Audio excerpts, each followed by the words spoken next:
രാമചന്ദ്രാഭിഷേകം ശ്രീരാമചന്ദ്രാഭിഷേകം സീതയാ സഹിത രാമചന്ദ്ര രഘുവീരരാജ്യാഭിഷേകം ശ്രീനീലകണ്ഠാഭിഷേകം ആഞ്ജനേയ പരിസേവ്യൻ ധീരഭരതാഭിപൂജ്യൻ വീരലക്ഷ്മണ കുമാര ശത്രുഘ്ന സോദരാർച്ചിത പദാബ്ജൻ ശ്രീനീലകണ്ഠ ഹൃദയേശൻ രാമചന്ദ്രാഭിഷേകം ശ്രീരാമചന്ദ്രാഭിഷേകം സഹ രാമേണ നിര്യാതോ വിനാ രാമം ഇഹാഗത. രാമനോടൊപ്പമാണ് സുമന്ത്രര് തേരോടിച്ചു പോയത്. രാമനോടൊപ്പം തേരോടിച്ചു പോയിട്ടുള്ള അവസരങ്ങൾ ഇതിനു മുമ്പ് ഒരുപാട് ഉണ്ടായിട്ടുണ്ട്. അത് രാജ്യത്തിന്റെ ഓരോരോ കാര്യങ്ങൾക്ക് വേണ്ടിയിട്ട് രാമനെയും കൊണ്ട് പോകുന്നതാണ്. അപ്പോൾ ലക്ഷ്മണനും കൂടെ ഉണ്ടാവും, ചിലപ്പോൾ ഭരതനും ശത്രുഘ്നനും ഒക്കെ ഉണ്ടാവും. സുമന്ത്രരായിരിക്കും തേര് തെളിക്കുക. അങ്ങനെ പോയിട്ട് തിരിച്ച് അവരെയും കൊണ്ടാണ് സുമന്ത്രർ വരിക. ഇപ്പൊ ആദ്യമായിട്ട് അയോധ്യയുടെ ചരിത്രത്തില് രാമനെയും കൊണ്ടുപോയതായ രഥം ഇതാ രാമനില്ലാതെ തിരിച്ചു വരുന്നു. അപ്പോഴേക്കും ആളുകൾ പറയാണ്, ഈ അവസ്ഥയില് സൂത കിന്നാമ കൗസല്യാം ക്രോശന്തീം പ്രതിപക്ഷ്യതി. ഈ തേരാളി അയോധ്യയുടെ അമാത്യനായിരിക്കുന്ന സുമന്ത്രർ, രാമനെയും കൊണ്ടുപോയിട്ട് രാമനില്ലാതെ തിരിച്ചു വന്ന സുമന്ത്രർ, മഹാരാജാവിന്റെ കൽപ്പനയനുസരിച്ചാണല്ലോ അങ്ങനെ വേണ്ടി വന്നത്. കൈകേയിയുടെ നിർബന്ധ ബുദ്ധി കൊണ്ടാണല്ലോ അങ്ങനെ വേണ്ടി വന്നത്. കാട്ടിലേക്ക് പോകൂ എന്ന് രാമൻ കാട്ടിലേക്ക് പോകൂ എന്ന് രാമനോട് മഹാരാജാവ് പറഞ്ഞിട്ടില്ല. നമ്മളതെല്ലാം കഴിഞ്ഞ വർഷം നേരിട്ട് കണ്ടതാണ്.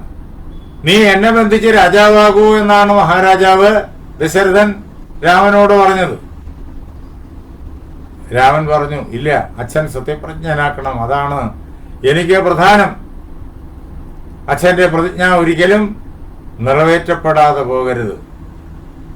അതുകൊണ്ട് ഞാൻ കാനനത്തിലേക്ക് തന്നെ പോകുന്നു എന്ന് രാമൻ ദശരഥനോട് പറഞ്ഞിട്ടാണല്ലോ അവിടെ നിന്നിട്ട് കാനനത്തിലേക്ക് പോയത്.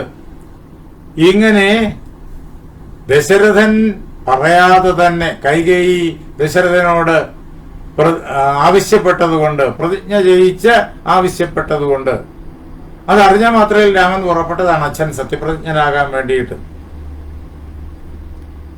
അങ്ങനെ കാട്ടിലേക്ക് പോയ രാമനെ നിരന്തരം തന്റെ മനസ്സുകൊണ്ട് ചിന്തിച്ച് കൗസല്യ വേദനിക്കുന്നു. കൗസല്യക്ക് ഒരു നിമിഷം പോലും തന്റെ പുത്രനെ പിരിഞ്ഞിരിക്കുക സാധ്യമല്ല. അടുത്ത പുലരിയിൽ അഭിഷേകം എന്ന് മഹാരാജാവ് തീരുമാനിച്ച് ലോകത്തെ മുഴുവൻ അറിയിച്ച് നാട്ടുകാർ വലിയ ഉത്സവമൊക്കെ കൊണ്ടാടി. അങ്ങനെയുള്ളതായ ആ സന്ദർഭത്തിലാണല്ലോ പെട്ടെന്ന് കാര്യങ്ങളെല്ലാം കീഴ്മേൽ മറിച്ചതും രാമൻ കാനനത്തിലേക്ക് പോയതും. അപ്പോഴും അമ്മയുടെ മനസ്സിൽ ഉണ്ടാകുന്ന ദുഃഖം, രാമന് സിംഹാസനം കൊടുക്കില്ലെങ്കിൽ വേണ്ട, രാമൻ കാട്ടിലേക്ക് പോകണമെന്നുണ്ടോ? കൗസല്യ തന്നെ ചോദിക്കുന്നുണ്ടല്ലോ രാമനോട്. അത് സ്വാഭാവികമായിട്ടും ഏതൊരു അമ്മയുടെയും മനസ്സിൽ ഉണ്ടാകാവുന്ന ഏറ്റവും ധാർമ്മികമായിട്ടുള്ള ചിന്തയാണ്. അതിനകത്ത് ഹിംസയുടെ ഒരു വിദൂര സ്പർശം പോലുമില്ല. ഭരതന് രാജ്യം കൊടുക്കരുത് എന്ന് അമ്മ പറഞ്ഞില്ല. ഭരതൻ രാജാവാകട്ടെ, രാമൻ കാട്ടിൽ പോകണമെന്നുണ്ടോ? രാമൻ കാട്ടിൽ പോകണമെന്നുണ്ടോ? രാമൻ അയോധ്യയിൽ വാഴാമല്ലോ, താമസിക്കാമല്ലോ. പക്ഷേ കൈകേയി നിർബന്ധപൂർവം 7 വർഷങ്ങൾ രാമൻ കാട്ടിൽ പാർക്കണമെന്ന് ദശരഥനോട് പറഞ്ഞു. അതുകൊണ്ടാണ് രാമൻ കാട്ടിൽ പോകുന്നത്. അപ്പോൾ ഇതോർത്ത് വിലപിക്കുന്ന ആ കൗസല്യയെ, രാമമാതാവിനെ, ഈ സുമന്ത്രർ, രാമനെ കൂടാതെ മടങ്ങി വരുന്ന സുമന്ത്രർ, തന്റെ ജീവിതത്തിൽ ആദ്യമായിട്ടാണ് അദ്ദേഹം അങ്ങനെ കൂടെ കൊണ്ടുപോയ രാമനെ കൂടാതെ തിരിച്ചു വരുന്നത്. ഈ സുമന്ത്രർ എങ്ങനെ വാക്കുകൾ കൊണ്ട് ആ അമ്മയെ സമാധാനിപ്പിക്കുമെന്ന് ആ അയോധ്യയിലെ സ്ത്രീകൾ പരസ്പരം ചോദിക്കുന്നതും, അവർ പരമാവധി ശബ്ദം കുറച്ചാണ് ചോദിക്കുന്നതെങ്കിലും അത് വലിയ ശബ്ദമായിരുന്നു. സുമന്ത്രർ കേട്ടു. സുമന്ത്രരും ഇത് തന്നെ ചിന്തിക്കുകയായിരുന്നു. താൻ എങ്ങനെയാണ് ആ മാതാവിനെ സമാധാനിപ്പിക്കുക? ദശരഥന്റെ മനസ്സും സുമന്ത്രർക്ക് അറിയാം. രാമനെ കാട്ടിൽ അയക്കാൻ അദ്ദേഹത്തിന് ഒട്ടും സമ്മതമില്ല. പക്ഷേ അദ്ദേഹം താൻ ചെയ്ത പ്രതിജ്ഞ കൊണ്ട് ബദ്ധനായി പോയിരിക്കുന്നു. ദശരഥനോടും താൻ എന്തു പറയും, എങ്ങനെ പറയും? പക്ഷേ ഈ അവസ്ഥയെ അഭിമുഖീകരിക്കാതിരിക്കാൻ നിവൃത്തിയില്ലല്ലോ. സുമന്ത്രര് അഭിഗമ്യ തമാസീനം രാജാനം അഭിവാദ്യച്ച് ആ കൊട്ടാരത്തിനുള്ളിലേക്ക് കടന്നു ചെന്ന് ദശരഥ മഹാരാജാവ് ഇരിക്കുന്നതായ ആ വലിയ മുറിയിലേക്ക് കടന്നു ചെന്നിട്ട് ആ രാജാവിന്റെ സമീപത്തേക്ക് ചെല്ലുന്നു. അദ്ദേഹം മെല്ലെ മെല്ലെ. രാജാവ് വെറും നിലത്തിങ്ങനെ ഇരിക്കാണ്. അങ്ങനെ ഇരിക്കുന്ന, ദുഃഖിതനായിരിക്കുന്ന ആ രാജാവിനെ കണ്ട് അദ്ദേഹത്തിന്റെ അടുത്തെത്തി അഭിവാദ്യച്ച വിധിപ്രകാരം അദ്ദേഹത്തെ വന്ദിച്ചതിന് ശേഷം സുമന്ത്രോ രാമവചനം യഥോക്തം പ്രത്യവേദയത്.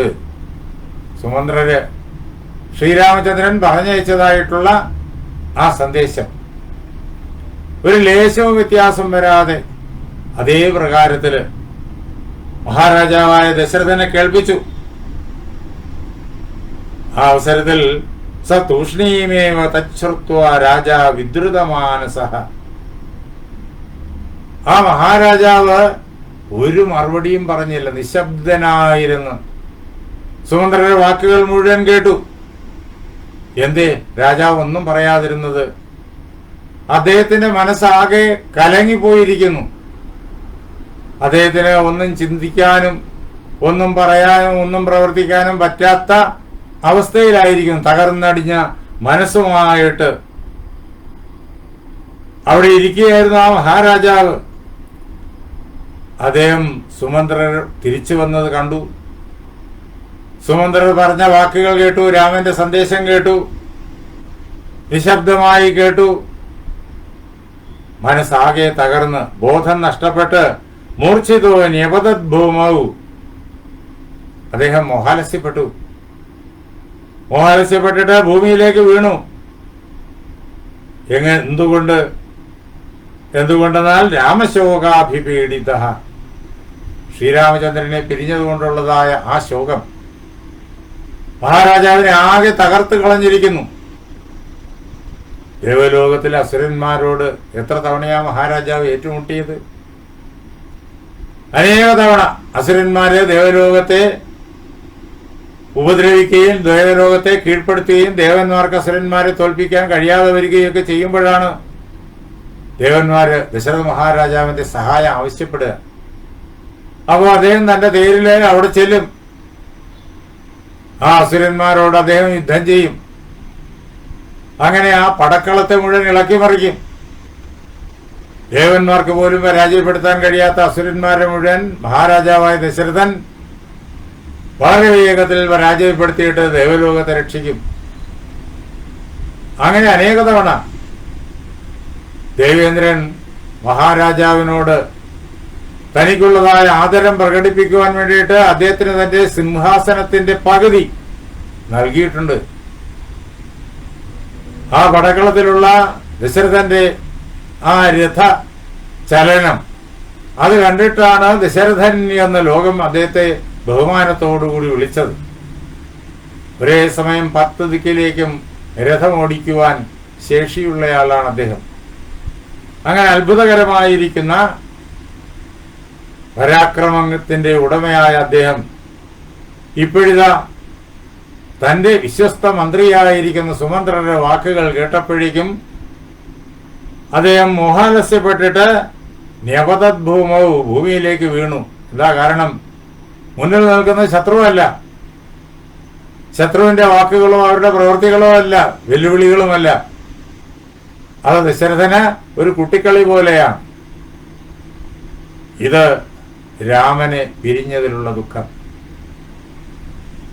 സിംഹാസനം ലഭിക്കുന്നതിന് തൊട്ടു മുമ്പുള്ളതായ നിമിഷത്തില് സിംഹാസനം നഷ്ടപ്പെടുമ്പോ താൻ പറഞ്ഞിട്ടും എന്നെ ബന്ധിച്ച് രാജാവാകൂ എന്ന് പറഞ്ഞിട്ടും തന്നെ സത്യപ്രതിജ്ഞനാക്കിയേ അടങ്ങൂ എന്നുള്ള നിർബന്ധത്തോടുകൂടി ധർമ്മബുദ്ധിയോടുകൂടി കാട്ടിലേക്ക് പോയ രാമൻ ആ ഗംഗാതീരത്ത് വെച്ച് എത്ര സ്നേഹത്തോടു കൂടിയിട്ടാണ് സുമന്ത്രയുടെ കയ്യില് സന്ദേശം കൊടുത്തയച്ചിരിക്കുന്നത്. രാമന്റെ ഹൃദയത്തില് തനിക്ക് സിംഹാസനം നഷ്ടപ്പെട്ടതിന്റെ ദുഃഖം വിദൂരമായി പോലുമില്ല. അച്ഛൻ തലേന്ന് രാത്രി ഈ സിംഹാസനത്തിൽ അഭിഷേകം ചെയ്യുന്നതിന് മുമ്പുള്ളതായ രാത്രി രാമനെ തന്റെ കൊട്ടാരത്തിലേക്ക് ഏകാന്തതയിൽ വിളിച്ചു വരുത്തി അഭിഷേകത്തിന്റെ കാര്യങ്ങളെല്ലാം പറഞ്ഞതാണ്. രാമൻ എന്തൊക്കെ ചെയ്യണം എന്നെല്ലാം പറഞ്ഞു കേൾപ്പിച്ചതാണ്. അങ്ങനെയൊക്കെ ശ്രദ്ധാലുവായിട്ട് തന്റെ അഭ്യുദയം മാത്രം കൊതിച്ചുകൊണ്ട് പ്രവർത്തിച്ച അച്ഛൻ കൈകേയി അമ്മയുടെ നിർബന്ധം മൂലം ഇങ്ങനൊരു വരം കൊടുക്കേണ്ട അവസ്ഥയിൽ പെട്ടുപോയപ്പോ ആ അച്ഛനോട് അങ്ങേറ്റം സ്നേഹവും ആദരവും ചൊരിഞ്ഞുകൊണ്ട് രാമൻ പ്രതികരിക്കുന്നത് ആ ദശരഥന്റെ മനസ്സിനെ വല്ലാതെ പിടിച്ചുലയ്ക്കുന്നു. മനുഷ്യരായാല് ഇങ്ങനൊരു ഘട്ടത്തിൽ പെട്ടുപോയി കഴിഞ്ഞാൽ വാക്കല്ലാതെ പൊട്ടിത്തെറിക്കും.